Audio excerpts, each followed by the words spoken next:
Rain pressed softly against the wide glass windows of the apartment, blurring the city lights into streaks of gold and white. Inside, everything was quiet except for the faint hum of the refrigerator and the ticking clock above the kitchen counter. Eleanor Hayes stood by the window, arms folded, watching the rain as if it could answer questions she hadn't yet found the courage to ask. He hadn't always been like this. Once, this apartment had felt alive.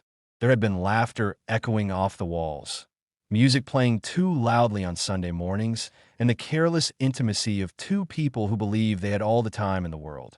Back then, Adrian Cole would come home with stories, small, ordinary stories about his day, and Eleanor would listen as though each word mattered. Now, silence filled the spaces between them. She glanced at the clock again. 9:42 p.m. Adrian was late. Again, her phone lay face down on the counter, untouched. She had learned not to check it too often. Each time she did, it only confirmed what she already knew. No messages, no explanations, just the steady absence of someone who used to be present. That a soft click broke the stillness as the front door opened. Eleanor didn't turn immediately. She let the sound settle, let him step inside, close the door, and place his keys on the table like he always did. Routine had replaced warmth, and even that routine now felt fragile. "You're still up?" Adrian said, his voice carrying a faint surprise. She finally turned. He looked the same, tall, composed, with that effortless confidence that had once drawn her in. But something about him felt distant, like a photograph fading at the edges. "I could say the same," she replied evenly. He shrugged off his coat, avoiding her gaze. Work ran late. It was the same answer every time. Simple, convenient, unquestioned, at least on the surface. Eleanor nodded, though her eyes lingered on him longer than usual. There was a subtle shift in his posture, a tension in the way he moved. She noticed things now that she hadn't before, small details that quietly demanded attention, like the faint scent of unfamiliar perfume. She stepped closer, not enough to confront him, but enough to confirm it. It wasn't hers. It wasn't anything she owned. It was softer, sweeter, and undeniably Choosh. Choosh, Choosh. Her chest tightened. "You've been working a lot," she said carefully. Adrian moved past her, heading toward the kitchen. "Big project. You know how it is." She watched him pour a glass of water, his movements practiced, almost mechanical. He didn't look at her. He didn't ask about her day. That, more than anything, hurt. "I don't actually," Eleanor said quietly, "because you haven't told me anything about it." He paused just for a second before taking a sip. "It's nothing you'd be interested in." The words hung in the air, heavier than he probably intended. Eleanor let out a soft, almost humorless laugh. "You used to think I was interested in everything." Adrian sighed, setting the glass down. "Ellie, I'm tired. Can we not do this tonight?" There it was, the dismissal, wrapped in exhaustion. She studied his face, searching for something familiar, something real. But whatever connection they once had seemed buried beneath layers of distance and unspoken truths. "Do what?" she asked. "Have a conversation?" He ran a hand through his hair, frustration flickering across his features. "Turn everything into a problem." Her lips parted, but no words came out immediately. Instead, she felt a quiet realization settle over her. A slow, creeping awareness that this wasn't just about long hours or missed conversations. Something had changed, and not recently. She had just been too willing to ignore it. "I'm not turning anything into a problem," she said finally. "I'm trying to understand when we stop talking to each other." Adrian didn't respond right away. His silence felt deliberate, like a choice. "I don't know," he said after a moment. "Maybe when everything started feeling like an interrogation." Eleanor flinched, though she tried not to show it. "Asking where you've been is an interrogation now. It is when it sounds like you don't trust me." The irony almost made her smile. She took a step back, creating distance between them. "Trust isn't something that just exists, Adrian. It's built and maintained, and you think I haven't done that?" She hesitated. There it was, the moment where she could either say it or swallow it like she had so many times before. Her gaze dropped briefly to the counter, then returned to him. I think something feels different, she said carefully, and I don't know what it is. Adrian exhaled, his shoulders relaxing slightly, as if relieved she hadn't pushed further. You're overthinking it. Maybe she was, or maybe she wasn't. Eleanor nodded slowly, though the doubt in her mind only grew stronger. She wanted to believe him. Part of her still did. But another part, the quieter, more observant part, had started noticing patterns she couldn't ignore: late nights, short answers, a growing emotional distance that no amount of patience seemed to fix.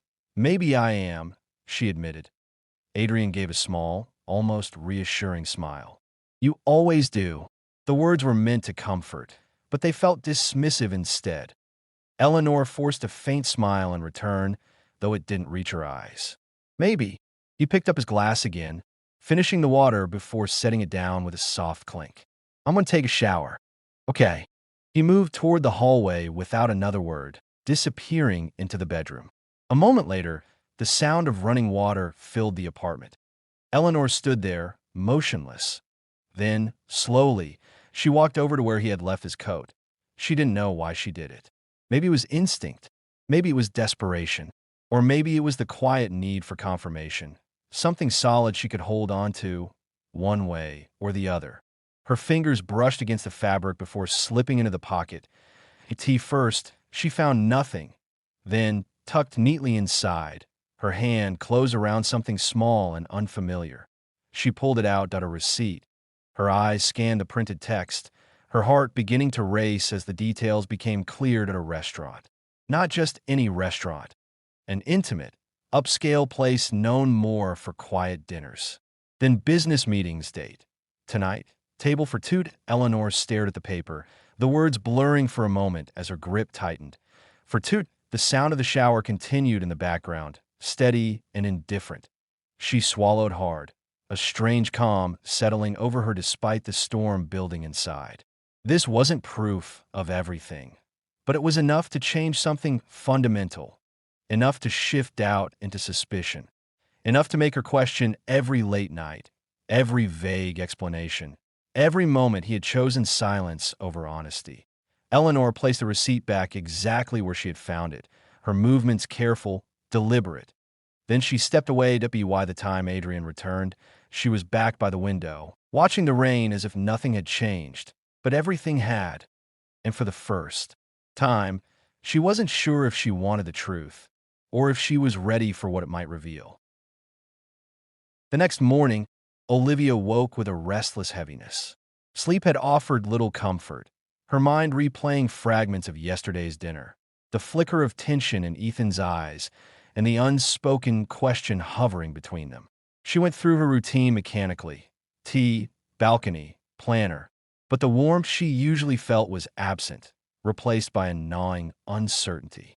It was as though the city itself carried an undertone of suspicion, the distant hum of traffic, now sounding like whispers she could not decipher. Ethan's absence weighed heavily. There had been no call, no text beyond a simple, running late again. Olivia scrolled through her messages, rereading old conversations for reassurance, but the words offered little solace. She tried to rationalize. Perhaps he had early meetings, deadlines pressing, or a client emergency. Yet, logic felt flimsy when paired with the uneasy intuition that had been growing since yesterday. By mid-morning, Olivia's curiosity overcame hesitation. She found herself wandering through social media, a digital trail she had never relied on before. It was not about distrust. It was about needing to understand, to reconcile the warmth she loved with the subtle hints of distance she now perceived. She hesitated at the profiles, lingering on photos of Ethan smiling in ways that seemed casual, carefree, yet slightly too polished, too controlled. And then she noticed it, a comment from a colleague named Maya Bennett, whose name Olivia had heard only in passing. Something in the exchange, the casual familiarity of their interaction, sparked a flicker of alarm she could not ignore. The rest of the day at the publishing firm passed slowly.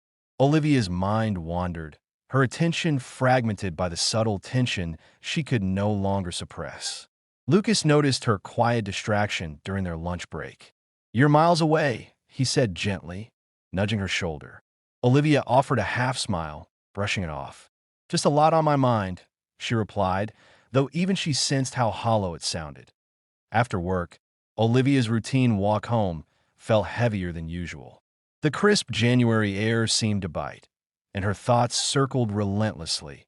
Ethan's unexplained absences, the familiar warmth of his smile paired with fleeting moments of secrecy, the name Maya that now lingered uncomfortably in her mind.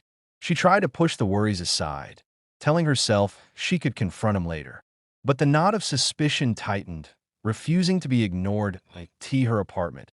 Olivia found Ethan's jacket draped over the chair, his keys neatly placed on the counter, a note tucked beneath them. Out late. Don't wait up. The handwriting was familiar, calm, almost reassuring, but it carried the weight of evasiveness. Olivia traced the words with her finger, a chill creeping along her spine. She knew Ethan well enough to recognize the careful neutrality of the message. It was polite, considerate even, yet it revealed nothing. Dinner alone felt hollow. Olivia poured herself a small plate of pasta and sat by the window, watching the city lights flicker. She replayed moments of the past few days. The way Ethan's laughter had occasionally lingered in a way that felt distant, the subtle evasions whenever she asked about his plans. Her heart felt heavy, her mind a maze of questions with no clear path. She wished she could dismiss it as imagination, but deep down, she feared she could not. The next day, Olivia decided to face the discomfort directly. She called Ethan, her voice steady despite the anxiety tightening her chest. Hey, when are you home tonight? I'm tied up with meetings, Ethan replied smoothly, a note of casual charm in his tone. Late dinner again. Don't wait up. Olivia felt a pang of frustration, sharp but controlled. All right, she said, her voice carefully neutral. She hung up, but the unease persisted. Something about his tone, the effortless way he avoided specifics, struck her as deliberate. She forced herself to focus on work, yet every hour felt elongated. Each minute a reminder of the questions she had yet to ask. By evening, she found herself standing outside the office building where Ethan claimed to have late meetings. The windows glowed with fluorescent light, a stark contrast to the dim, fading sky. Olivia felt a strange urge to verify, to find certainty in the tangible, even though part of her feared what she might uncover. She lingered at a distance, observing the comings and goings of colleagues, noting faces and interactions. And then, across the street, she spotted him, Ethan, talking to Maya Bennett. Their conversation seemed animated, laughter spilling into the cold air.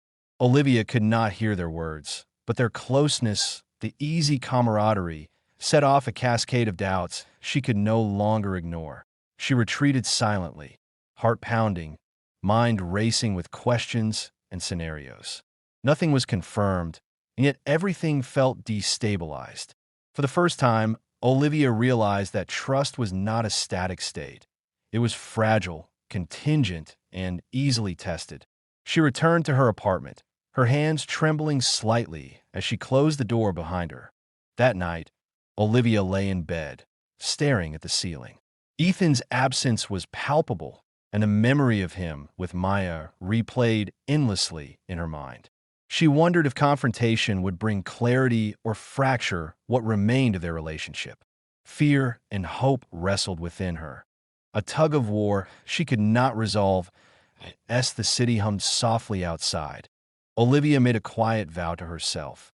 She would not let uncertainty fester indefinitely. Tomorrow, she would seek answers, and no matter the outcome, she would face it with resolve.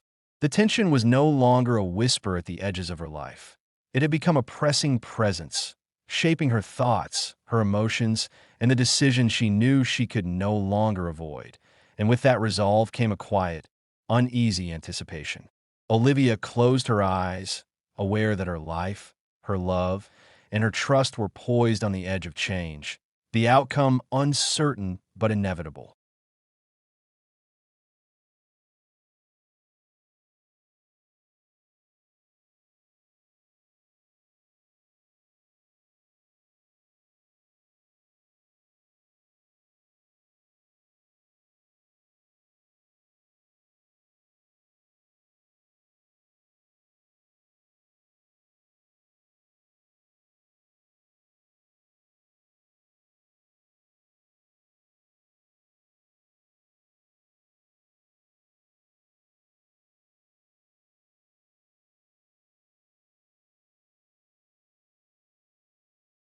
Eleanor Hayes did not cry that night. The absence of tears surprised her more than anything else.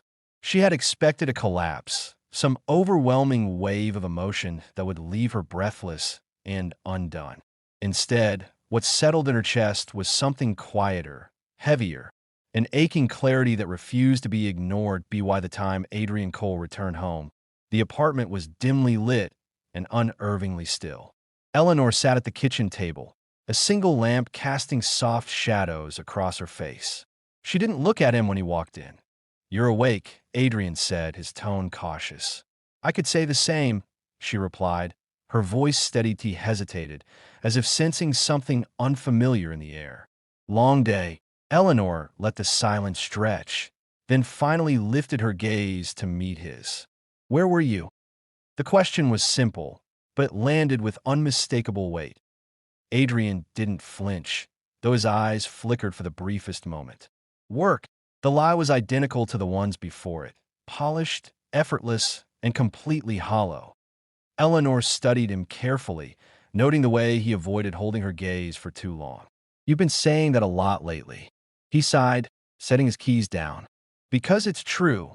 "No," she said softly. "It's not." The words hung between them, sharp and undeniable. Adrian straightened slightly. "What's that supposed to mean?" Eleanor stood, moving slowly but deliberately until there was only a small distance between them. Her heart beat steadily, not wildly as she had expected. There was no panic left, only certainty. "It means I know you weren't at work tonight," she said. For the first time, Adrian's composure shifted. Not dramatically, not enough for someone who didn't know him well to notice, but Eleanor saw it. A subtle tightening in his jaw, a flicker of calculation in his eyes. "I don't know what you think you saw." "I didn't think," she interrupted. "I saw." Silence that IT Preston on them, heavier than anything either of them could say. Adrian exhaled slowly, his shoulders dropping just slightly. "Eleanor, who is she?" The question came out calm, almost detached, but it carried an intensity that couldn't be mistaken. Adrian looked away. That was answer enough. Eleanor felt something inside her shift. Not break, but realign. The last fragile thread of doubt snapped, leaving behind something far more solid. "You could have told me," she said quietly. "At any point." "It's not what you think," he replied quickly, though the lack of conviction in his voice betrayed him. Eleanor let out a faint, disbelieving breath. "Then what is it, Adrian?" "Because from where I'm standing, it looks exactly like what I think." He ran a hand through his hair, pacing a few steps as if searching for the right words. "It just happened." The phrase landed poorly. "It just happened," Eleanor repeated, her tone sharpening slightly. "That's what you're going with." "I didn't plan it," he said. "Things between us have been different for a while." There it was, the justification. Eleanor nodded slowly, absorbing his words without interrupting. "So instead of talking to me, you decided to lie." "I didn't want to hurt you." She almost smiled at that. "You didn't want to hurt me," she echoed. "So you thought lying would be better?" Adrian didn't respond, because there was nothing he could say that wouldn't make it worse. Eleanor stepped back, creating space between them. The distance felt necessary now. Not just physical, but emotional. "How long?" she asked. He hesitated. That hesitation said more than any number ever could. "Long enough," she answered for him. Adrian closed his eyes briefly, as if bracing himself. "It didn't mean for it to get this far." "But it did," Eleanor said. Another silence followed, quieter this time, almost resigned. For a moment, neither of them spoke. The weight of everything unsaid filled the room, pressing against the walls, settling into every corner. Finally, Adrian looked at her again. "What do you want me to say?" Eleanor considered the question carefully. Once, she would have wanted an apology, an explanation, something that could make sense of all this, something that could soften the edges of the truth. But now, nothing, she said. The answer seemed to catch him off guard. "Nothing," he repeated. She shook her head. "There's nothing you can say that changes what you've already done." Adrian's expression shifted, less defensive now, more uncertain. "So what happens now?" Eleanor let the question linger for a moment before responding. "You made a choice," she said. "And now I'm making mine." He frowned slightly. "What does that mean?" It means I'm not going to stay in something that isn't real anymore. The words were calm, but they carried finality. Adrian took a step toward her. Eleanor, don't do this impulsively. She met his gaze, steady and unwavering. This isn't impulsive.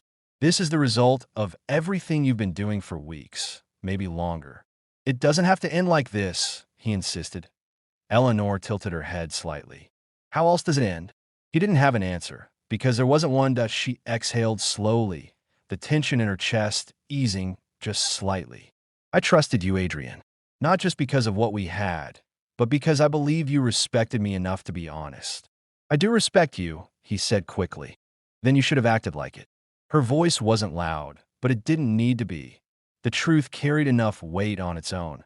Adrian looked at her, as if trying to find something to hold on to, some version of her that would soften, that would reconsider. But that version wasn't there anymore. Eleanor felt it clearly now. The shift, the quiet certainty that she didn't need him to explain himself, didn't need him to fix anything, because some things couldn't be fixed. I'm leaving, she said. The words landed with a finality that neither of them could ignore. That Adrian's eyes widened slightly. Tonight, yes. He hesitated, as if about to argue, but something in her expression stopped him. Maybe it was the calmness. Maybe it was the absence of doubt. Or maybe it was the realization that she had already made her decision long before saying it out loud. Eleanor turned, walking toward the bedroom without waiting for a response. Each step felt lighter than the last, as though she were shedding something that had been weighing her down for far too long. Behind her, Adrian didn't follow, he didn't stop her. And somehow, that made everything even clearer. As Eleanor began packing her things, she didn't rush. There was no panic, no second-guessing, just a quiet, deliberate movement forward. She paused briefly, her hand resting on the edge of the dresser. For a moment, memories tried to surface, the good ones, the ones that might have made her hesitate, but she let them pass because they no longer belonged to the present. When she finally zipped her bag and stood upright, the room felt different. Not empty, not yet, but no longer hers. Eleanor picked up her phone and keys, taking one last look around before heading toward the door. As she stepped into the hallway, she didn't look back. Not at Adrian, not at the life they had built, because some endings didn't need one last glance. They needed distance. And as the door closed behind her, Eleanor knew this wasn't just an ending. That it was the beginning of something she hadn't allowed herself to imagine before. Something uncertain, but entirely her own. The first night alone felt unfamiliar, but not unbearable. Eleanor Hayes stood in the quiet of Maya Bennett's guest room, her small suitcase resting unopened on the bed. The space was simple, soft lighting, neutral walls, a window that overlooked a quiet street, but it felt honest in a way her apartment no longer had. Maya leaned against the doorframe, watching her carefully. You don't have to pretend you're okay. Eleanor let out a slow breath, her gaze drifting to the window. I'm not pretending. Maya raised an eyebrow. Then what is this? Clarity, Eleanor replied. The word surprised even her, but once spoken, it settled into place with quiet certainty. She wasn't numb. She wasn't avoiding anything. If anything, she felt more aware than she had in months. Maya stepped further into the room, her expression softening. Did he try to stop you? Eleanor shook her head. Not really. There was no bitterness in her tone, only a calm acknowledgement of reality. That tells you everything, Maya said. It does, Eleanor agreed. Silence lingered, but it wasn't heavy. It was the kind that allowed space for thoughts to settle, for emotions to take shape without overwhelming everything else. I saw them, Eleanor said after a moment. Maya's posture straightened slightly. You saw her? Yes.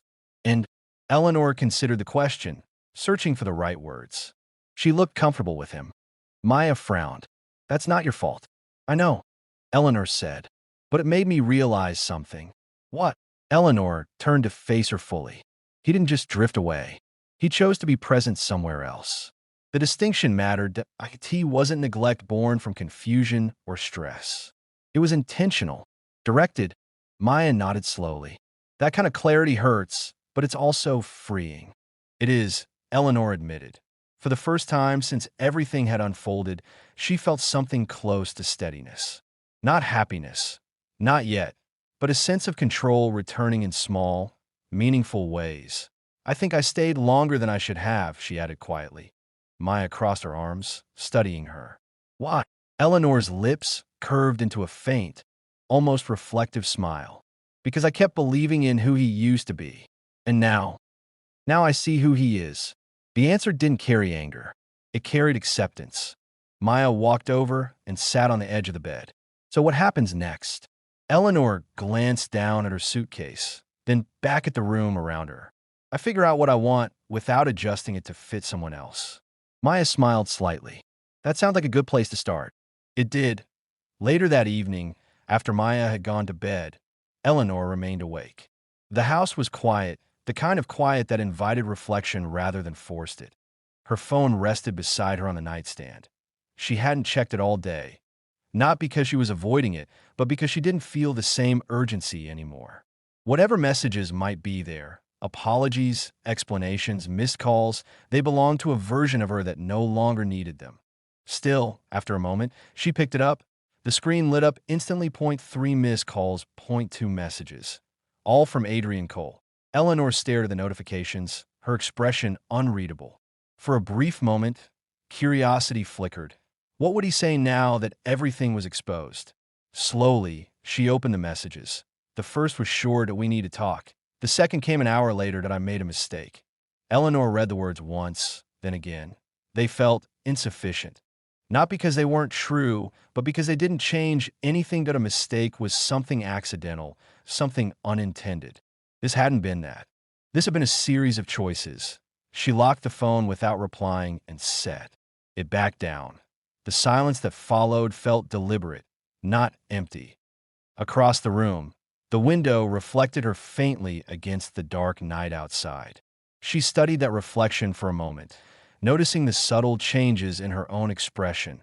Less uncertainty, less hesitation, more awareness. Eleanor stood and walked toward the window, pulling the curtain back slightly. The street below was quiet, illuminated by soft pools of light from the lamps lining the sidewalk. For the first time in a long while, she wasn't waiting for anything. Not a message, not an explanation, not a return to something that no longer existed. She was simply present. The realization felt unfamiliar, but not unwelcome. Her thoughts drifted briefly, not to Adrian, but to herself, to the choices she had made, the compromises she had accepted, the way she had slowly adjusted her expectations to preserve something that had already begun to fade. That version of her wasn't wrong, just hopeful. But hope, she realized, needed to be placed carefully, not blindly. That a soft knock on the door pulled her from her thoughts. Maya peeked in, her expression sleepy but concerned. "You're still up?" "Yeah," Eleanor replied. Maya stepped inside slightly. "You okay?" Eleanor nodded, a small but genuine smile forming. "I think I am." Maya studied her for a moment, then returned the smile. "Good. Get some rest." "I will." As the door closed again, Eleanor turned back toward the window. The night hadn't changed, but she had, and that made all the difference. She reached for the lamp and switched it off, letting the room settle into darkness. As she lay down, the quiet no longer felt like something to endure. It felt like something to grow into. Her phone remained untouched on the nightstand. Adrian's messages stayed unanswered, not out of anger, but out of understanding. Some conversations no longer needed to happen. Some endings didn't require closure from the other person, only acceptance within yourself. As sleep finally began to take hold, Eleanor felt something she hadn't expected so soon. Relief. Not complete, not overwhelming, but present enough to matter. And in that quiet, steady moment, she understood something clearly. She had let someone into her life completely, trusted them, believed in them. And yes, she had been hurt, but she had also found something else in the process, strength she didn't know she had, the kind that doesn't come from holding on, but from knowing when to let go. And as the night deepened around her, Eleanor didn't dwell on what she had lost. She focused, instead, on what she had reclaimed, herself, and for the first time in a long time, that felt like enough. Yet somewhere beneath that calm, a quiet question lingered. Not painful, not urgent, but present enough to be noticed. What would she choose next? The answer didn't come. Not yet. But for once, Eleanor wasn't afraid of the uncertainty, because whatever came next, it would be her choice.